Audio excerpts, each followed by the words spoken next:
Ito po yung mga ICC judges handling ng kaso ni former President Rodrigo Duterte whose bank accounts are frozen.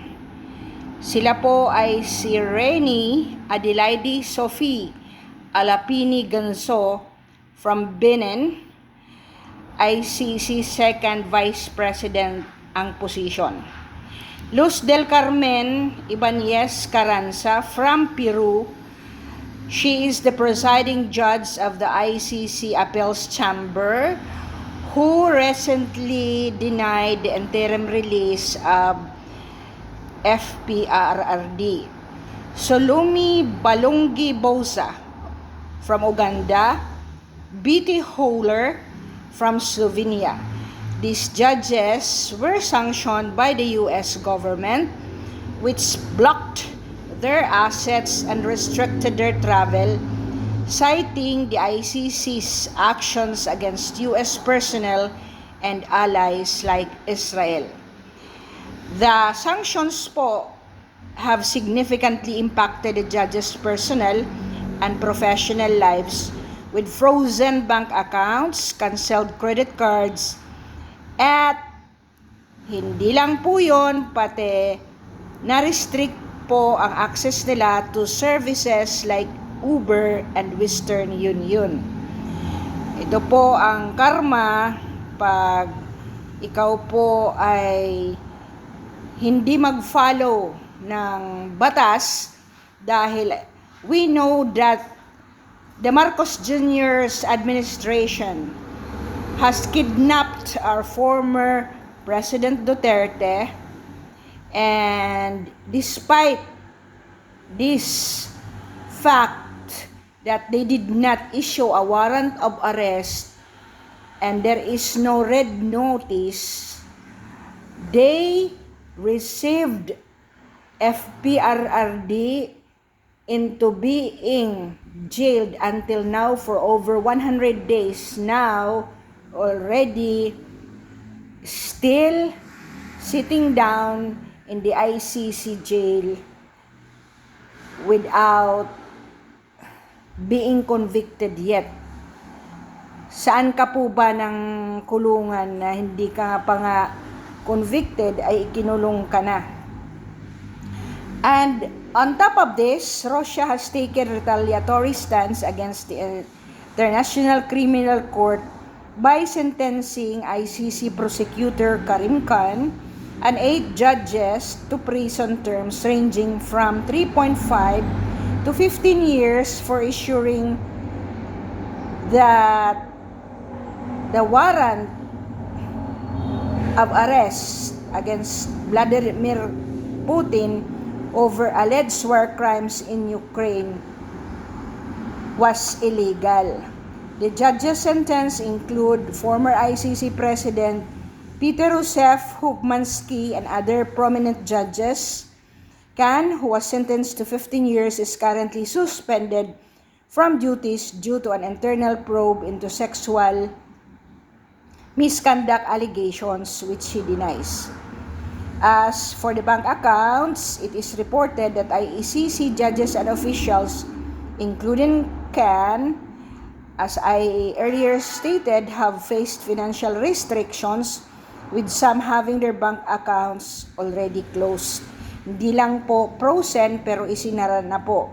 This move is seen as part of the broader pressure exerted by Russia and the United States on the ICC, with Khan also being sanctioned by the US over ICC investigation into US and Israel officials.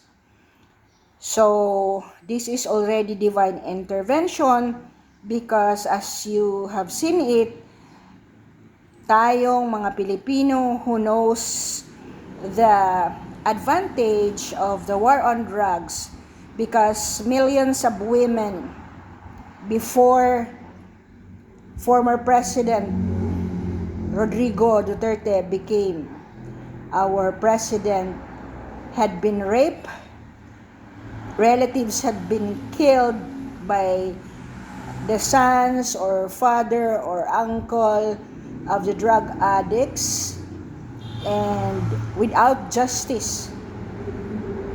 So it is only during FPRR this time that the Philippines